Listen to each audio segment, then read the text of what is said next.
wabarakatuh. Jumpa lagi dengan Josgrab Nur Seri. Pada video kali ini saya akan jawab pertanyaan dari rekan kita tentang pembuahan anggur bertingkat. Jika anggur dibuahkan secara bertingkat, pemupukannya bagaimana? Oke, dalam video kali ini kita akan bahas dan akan kita jawab langsung tentang cara pemupukan dan pemangkasan di pembuahan bertingkat. Contohnya seperti ini bertingkat-tingkat ya. Sebelumnya ini sudah berbuah, kita pangkas lagi, ini keluar buah ini. Lalu kita pangkas lagi, keluar buah ini.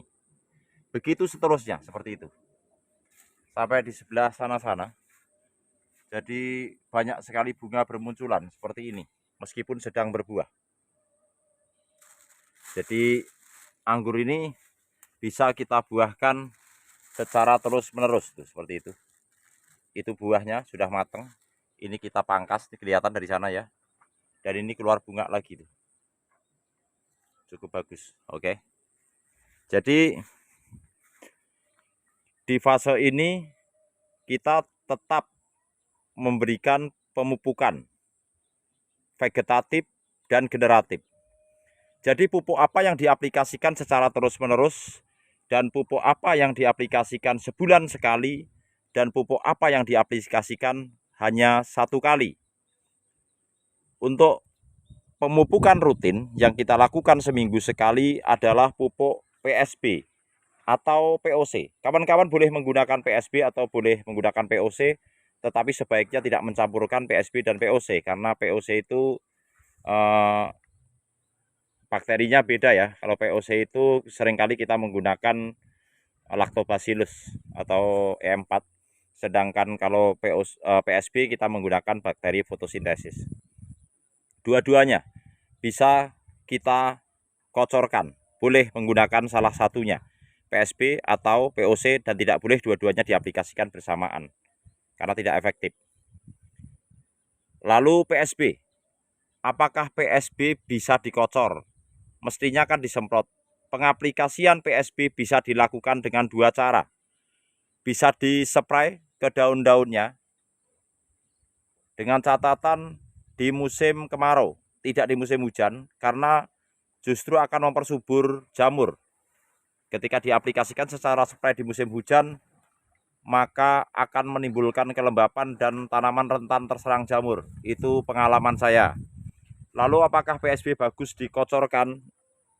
Memang penggunaan PSB jarang diketahui jika aplikasi kocor, karena kebanyakan taunya dapat diaplikasikan hanya dengan cara spray. Padahal PSB bisa dilakukan dengan 2 cara, kocor dan spray. Dan di tempat ini kita kocor 200 ml per 10 liter air untuk 2 tanaman grounding seperti ini, dan hasilnya cukup bagus. Jadi kita mau bicara apapun, yang penting adalah hasil akhirnya adalah ada efeknya dan bagus pada tanaman. Seperti ini. Dan ini berbuah terus-menerus tanpa henti. Bisa dilihat seperti ini. Ini sedang berbuah. Ini berbuah lagi ketika kita pangkas di sana. Ini pun sama. Oke. Dan hari ini kita akan aplikasikan pupuk pembuahan berikutnya secara spray atau pupuk generatif. Untuk di greenhouse yang lain, di sebelah sana dan yang di sebelah sana. Kalau yang sana sudah kita pangkas dan sudah berbunga lagi. Jadi kita kembali ke pembahasan tadi, bahwa yang kita aplikasikan seminggu sekali secara terus-menerus di seluruh fase sampai panen sekalipun adalah pupuk organik. Boleh PSB maupun POC. Lalu yang kita aplikasikan, kita tanam di sekitar pohonnya atau kita benamkan di sekitar pohonnya ini adalah NPK Ponska Plus. Itu yang saya gunakan. Kawan-kawan boleh menggunakan NPK merek yang lain. Yang jelas adalah NPK seimbang untuk menjaga tanaman ini tetap prima. Lalu yang hanya diaplikasikan 1 kali sebelum pemangkasan adalah pupuk generatif yang kita spraykan. Bisa kita kocorkan, bisa kita spray, tapi untuk penghematan kita akan melakukan spray. Dan ini hasil pemupukan dengan cara spray, pupuk generatifnya. Pupuk generatif hanya saya aplikasikan 2 atau 3 minggu sebelum saya melakukan pemangkasan pembuahan bertingkat. Contohnya seperti ini. Ini cabang sudah mendekati ukuran pensil. Pupuk generatif kembali masuk. Lalu kita akan lakukan pemangkasan untuk cabang-cabang yang sudah ideal untuk kita lakukan pemangkasan pembuahan kembali. Ini cukup banyak, di setiap sela-sela ini ada buah bunganya. Tuh, terlihat ya. Jadi di setiap sela-sela daun selalu ada bunga. Sampai ke sana-sana. Belum sempat kita bungkus. Sampai ujung sini. Ini membuktikan bahwa pupuk generatif yang kita aplikasikan telah terserap dengan baik oleh tanaman ini. Jadi pemangkasan tidak kita lakukan serentak ya. Kita melihat cabang yang sudah siap, kita pangkas. Seperti ini. Daun-daun yang menutupi bunga kita buang. Nah, supaya tidak timbul kelembapan. Ini yang kita pangkas kemarin. Juga sudah keluar bunga lagi. Sekarang pupuknya apa? Simak video berikut. Siapkan tangki. Ini berisi 16 liter ya, tangki spray. Ini telah kita isi air setengahnya, supaya nanti kawan-kawan tidak terlalu makan durasi ketika menunggu air ini penuh. Jadi saya isi setengah dulu, karena ini untuk tutorial saja. Selanjutnya nanti akan kita penuhi. Yang pertama, kita akan memasukkan total keseluruhan 4 sendok makan. Terdiri dari 2 sendok makan MKP, monokalium fosfat. Fungsinya merangsang terjadinya pembungaan atau merangsang tanaman anggur berbuah. Kita berikan 2 sendok makan. 1,